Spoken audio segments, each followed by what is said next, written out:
Section 1. The Ritual of the Red Pen. Lights up on Professor Theodore Fligby, a man who clearly takes his academic feedback very seriously.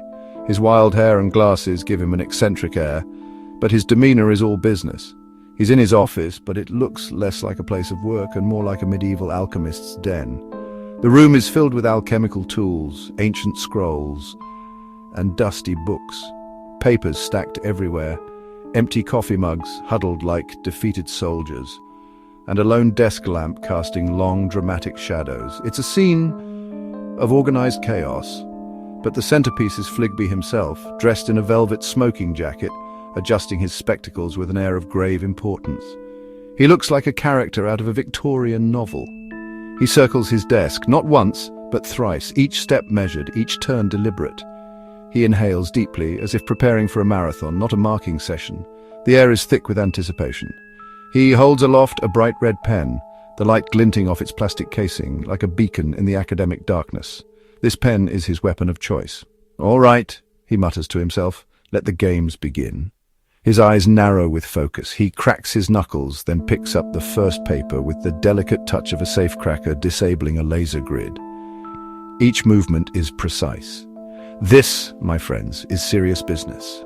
The gravity of the moment is palpable. The fate of many a student rests on the sharpness of his wit and the ruthlessness of his red pen. Each stroke could change a grade, a future.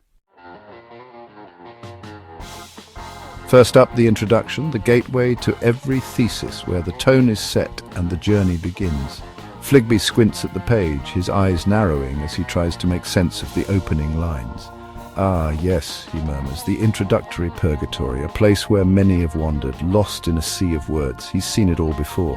Grand pronouncements that go nowhere, meandering narratives disguised as academic arguments, and enough jargon to make a dictionary weep."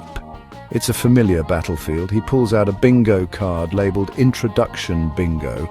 Common phrases like paradigm shift, groundbreaking research, and the author argues are all present and accounted for. It's almost a game at this point. He takes a sip of his now cold coffee, grimacing at the taste. The night is still young, but the coffee is already old. This is going to be a long night. Next, the literature review, the heart of the thesis, where the real work begins. To Fligby, this is where the real detective work begins. He dons his metaphorical detective hat, ready to uncover the truth. He scans the page, his eyes darting back and forth like he's deciphering a coded message. Each line holds a clue, each paragraph a potential breakthrough. Every citation, every footnote, every paraphrased idea is scrutinized with the intensity of a forensic investigator at a crime scene. Nothing escapes his notice. He mutters, tapping his pen against his lips. This citation seems suspiciously vague. Could it be a red herring? The methodology chapter is a whole other beast. A labyrinth of procedures and protocols. It's a dense jungle of statistical analysis, research design, and enough technical jargon to make your head spin.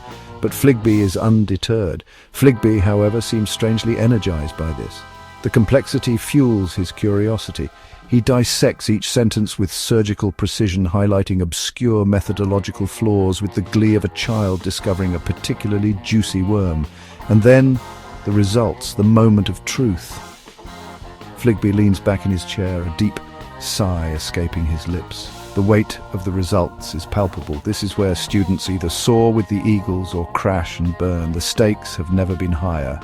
He reads slowly, carefully, his expression unreadable. Each word is weighed, each sentence considered. He circles a graph with his red pen, then draws a question mark next to it. Questions lead to more questions.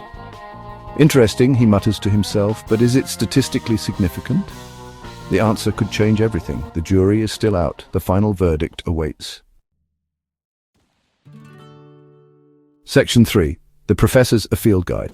Fligby, however, is just one species in the vast and varied ecosystem of academia. This ecosystem is teeming with a diverse array of professor archetypes, each with their own unique quirks and characteristics. There's the red pen warrior, who seems to view grading as a gladiatorial combat, each red mark a badge of honor.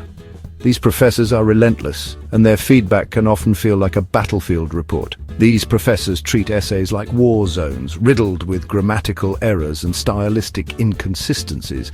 No mistake is too small to escape their vigilant eyes. Then there's the cryptic philosopher, who writes comments so vague and open-ended that they make Nostradamus look like a fortune cookie. Their feedback often leaves students scratching their heads in confusion. Interesting thought, they might write next to a paragraph that took you 3 all-nighters to write. But have you considered the nature of truth? Their comments are often more philosophical than practical. Let's not forget the inconsistency detective, who seems less concerned with the content of your work and more interested in pointing out minor formatting errors. They have an eagle eye for the tiniest discrepancies. God forbid you use the wrong font size in your bibliography. That's a paddle-in. These professors are sticklers for the rules and won't let any detail slide. And then, the most terrifying species of all, the MIA marker. These professors are elusive, and their feedback is as rare as a unicorn sighting. These professors are like academic ghosts, their feedback existing only in the realm of whispered rumors and frantic late-night emails. Students often wonder if their papers were ever read at all. Did they even read the paper? Who knows? The mystery remains unsolved, leaving students in a perpetual state of uncertainty. Section 4, the Defense Academic Theatre. But the real culmination of this academic odyssey, of course, is the dreaded thesis defense. Picture this, a dimly lit room filled with more tension than a taut piano wire. The student, pale and sweating, stands before a panel of professors who regard them with the bored indifference of Roman emperors at a gladiatorial contest. The air crackles with anticipation.